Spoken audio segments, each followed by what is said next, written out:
I showed up for the family dinner I paid for. The place was empty. Mom laughed and said, "That was yesterday. We'll bring you some leftovers."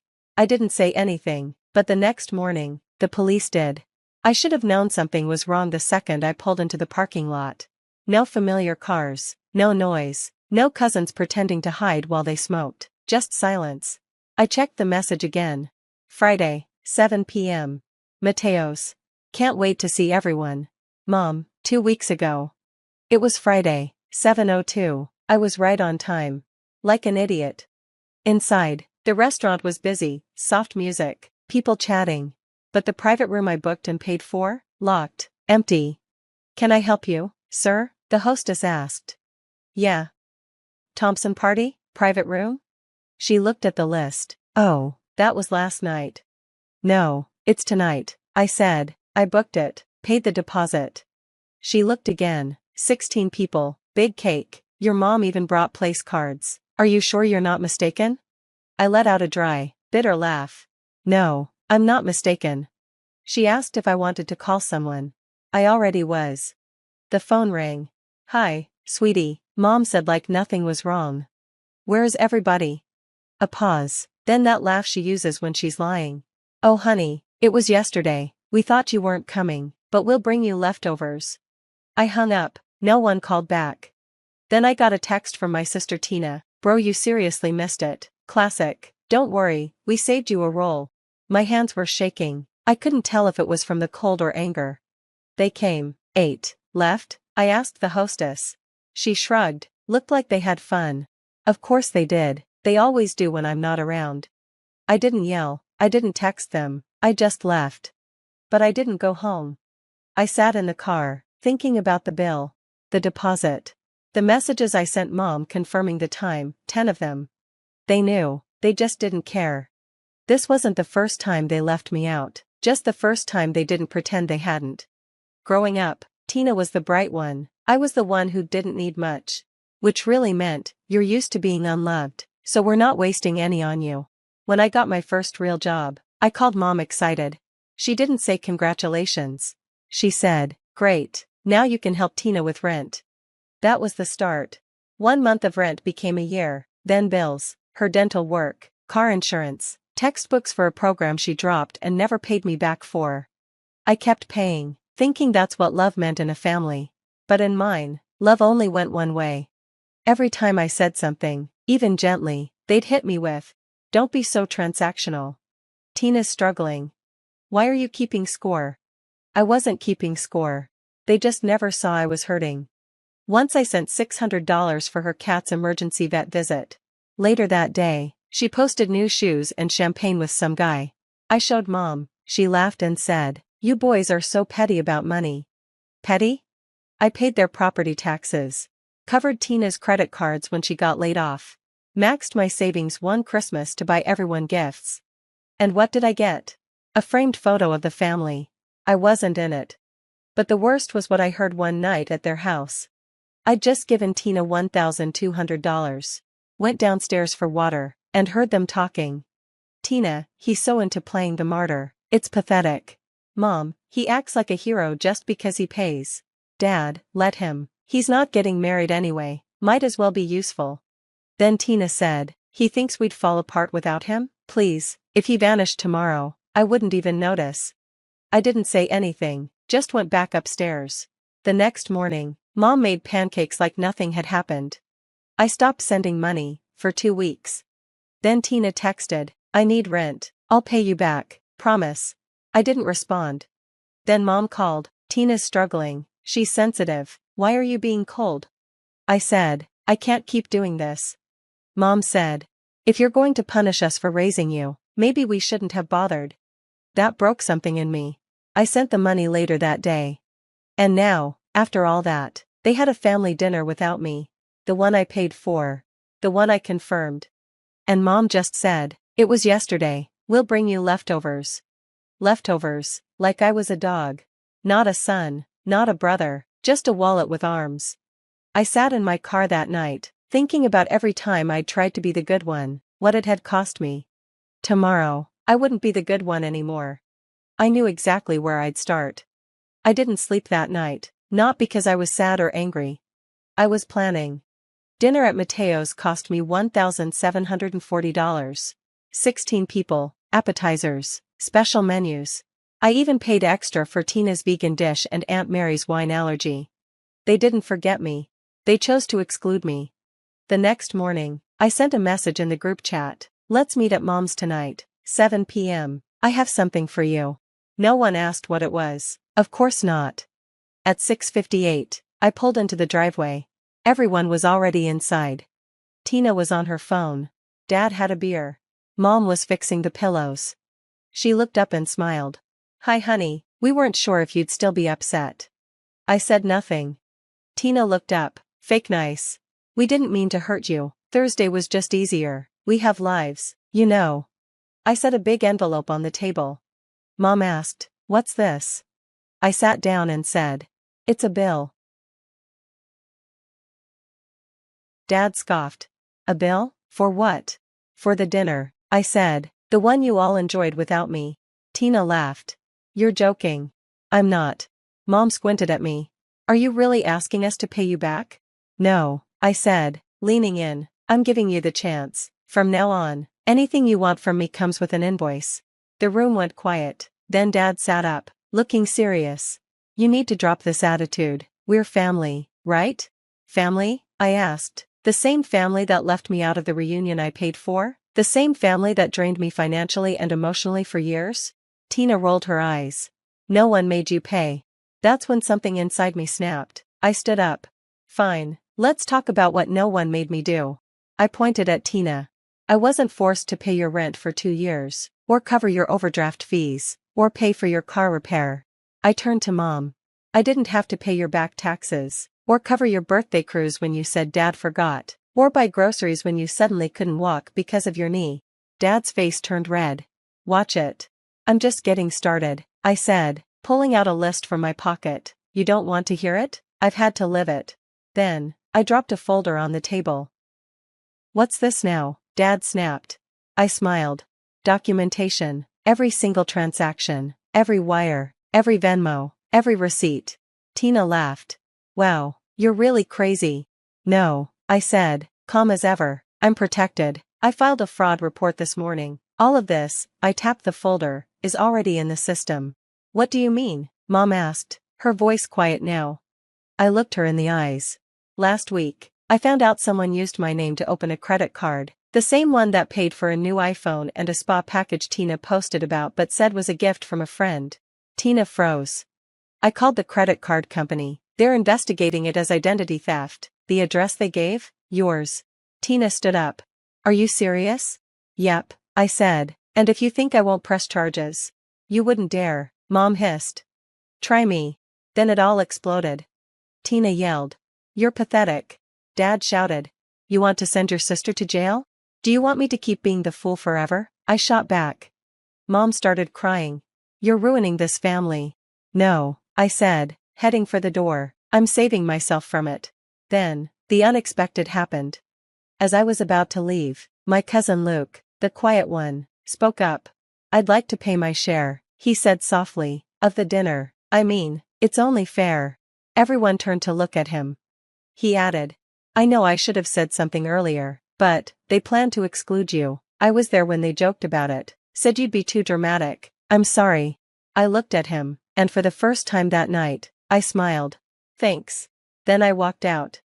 They thought they could use me forever, but they forgot one thing: even the quiet ones speak up eventually. And when we do, we don't whisper. We call the cops. The next morning, at 8:17 a.m., my phone buzzed. Private number. I answered. "Hi, is this Daniel Thompson?" "Yes. This is Officer Reynolds from the local precinct. We're following up on a report of financial fraud involving a credit card opened in your name. Your family's address was listed. We'll be visiting today for a statement." I was quiet for a moment. "Do you need me there?" "No, sir, you've done your part. We'll handle it from here." I hung up and sat back, calm. For once, they'd open the door and find someone they couldn't manipulate. This time, I didn't have to speak. The police did it for me. I thought silence would bring peace, but it brought chaos. They say when you remove the keystone from an arch, everything falls apart. I wasn't the keystone. I was the whole foundation. And when I stepped away, everything crashed. The police visit wasn't subtle.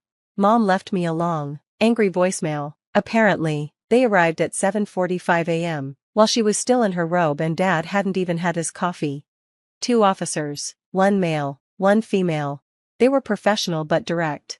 "We're following up on an identity theft claim. The credit card was used for over $4,000 in purchases linked to this address. We need to know who had access." Mom's response: "There must be a mistake. We're a good family." Typical. They asked to speak to everyone. Tina tried to leave, saying she had work. The officers told her to stay. She broke down in 5 minutes. "It wasn't even fraud. He always helps. I thought he wouldn't care." Mom tried to intervene. She's stressed. She didn't mean it. But it was too late. The officer wrote everything down, even asked to see Tina's phone. Then it got worse. They found text messages from Tina to a friend. "Use my bro's info. Gonna get a spa day on him. IDC, he's such a pushover, he won't even notice." It wasn't just fraud. It was planned. That same day, I got a call from a detective. "We have enough to move forward with charges. Would you like to proceed formally?" I asked for 1 day. The next evening, my phone blew up. 27 missed calls, 41 messages. "Mom, Daniel, please, we need to talk. It was a mistake." She panicked. "She's still your sister. Dad, you don't want to destroy her life over this." "Tina, you selfish jerk. I'll lose my job, my apartment. You're ruining our family." Funny how no one cared when I was losing pieces of myself for them. I waited a day. Then I called the detective. "Can we pause the formal charge?" He agreed, but made it clear, it doesn't go away, it just waits. That's when Mom tried to make her move. She called, her voice soft like she was offering peace. "If you really want to fix things, come to the house. Let's talk face to face." Against my better judgment, I went. The moment I walked in, I regretted it. Tina was on the couch, wrapped in a blanket like she was the victim. Mom had the worried mother act down. Dad didn't even bother to get up. "We just want to heal," Mom said. "We?" I asked. "We know you're hurt, but this is tearing the family apart." "No," I said, "Tina did that." Tina's voice cracked. "I didn't think you'd actually go to the cops. Who does that?" "Someone who's been pushed too far," I replied. Mom reached for my hand. "Let's fix this. We'll pay you back. You don't need the police." "Funny," I said, "you didn't offer that before they showed up." She pulled her hand back like I slapped her. Dad finally spoke. "You're not perfect either. You think this makes you a hero?" I looked him in the eye. "No, it makes me free." Then I walked out. This time, for good. A week later, the detective called again. "We got a payment for the charges. It was anonymous, but it came from a joint account under your parents' names. Do you want to press charges anyway?" I thought for a while, then said, "No," but I added, "Not this time, but I want it on record. If she ever does anything with my name again, I want her charged." The detective agreed, and I hung up. Just like that, I was done with them. No more money, no more guilt, no more walking into rooms where I was invisible, unless they needed help with a phone bill. A fresh start. 2 weeks later, I moved out of state. A small town, quiet, a friendly landlord, rent half of what I paid back home. The first weekend, I spent time putting together IKEA furniture and listening to old music I hadn't heard in years. I went grocery shopping and bought the things I liked. I sat on my own couch with coffee and a book, and no one knocked asking for help. For the first time in years, I realized I was only responsible for me. But here's the surprise. 3 weeks into my new life, I got a letter. Handwritten, no return address. Inside was a folded paper and a check. The note read, "I don't expect you to forgive me, but thank you for doing what I never had the courage to. Luke." The check was for half of the dinner bill. I smiled. He didn't owe me anything, but he did it anyway. The rest of them? I never heard from them again. Not for my birthday. Not for Christmas. Not even when Dad had surgery later that year. I only found out through a distant cousin's Facebook post. And you know what? Good. They learned to live without me. And I learned to live without them. People always say, blood is thicker than water. They forget the second part of that quote, but it's the blood of the covenant that's thicker than the water of the womb. In other words, loyalty you choose matters more than family. I learned that the hard way. The last time I saw my family's faces was when I left that house. Folder in my hand, fire in my chest. Since then? No contact. At first, silence felt like punishment. Now, it feels like freedom. A few weeks ago, I bumped into someone from back home. A girl I went to high school with. She recognized me in the checkout line at the store. "Hey, didn't you used to be Tina's brother?" I paused, smiled. "No." Just like that. No shame, no hesitation. Because I'm not Tina's brother anymore. I'm not the good son. I'm not the bank. I'm not the guy who shows up when everyone else disappears. I'm me. And for the first time in 32 years, that's enough. They thought I wouldn't make it without them. That I'd come crawling back. That I needed their version of love, their guilt trips dressed up as concern, their control disguised as closeness. They were wrong. I don't need Sunday dinners where I sit in silence while they celebrate themselves. I don't need check-ins that are really just requests. I don't need to explain why I changed my number, moved, or didn't show up for Christmas. Let them wonder. Let them stew. Let them explain my absence to everyone else. Because deep down, they know. They pushed me away. And for once, I didn't beg to come back. You want to know the best part? They lost their control the second I stopped asking for love and started demanding respect. People like that, they'll use family against you. But the second you set boundaries, they call you cold, selfish, broken. I'm none of those things. I'm just finally not theirs anymore. And Tina? She didn't lose her job. She didn't go to jail. But you know what? She did lose her mask.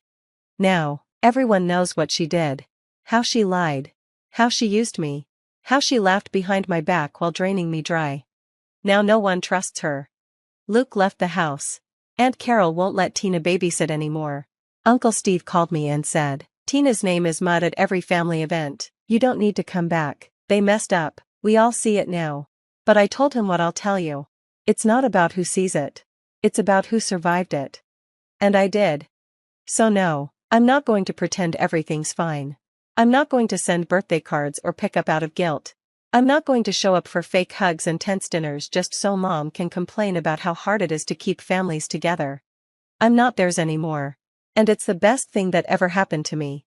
I wake up now, and there's peace. I work, and keep what I earn. I eat what I want. I don't apologize for saying no. I don't flinch when my phone buzzes. I don't hold my breath around people who claim to love me. I'm free.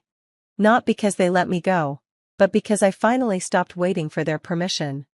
Let them keep their leftover dinners. Let them gossip. Let them beg, rage, twist the story, call me the villain. I'll sleep like a baby. Because the truth is simple. When they shut that door on me, I didn't lose a family. They lost me. And that's the first bill they'll never pay.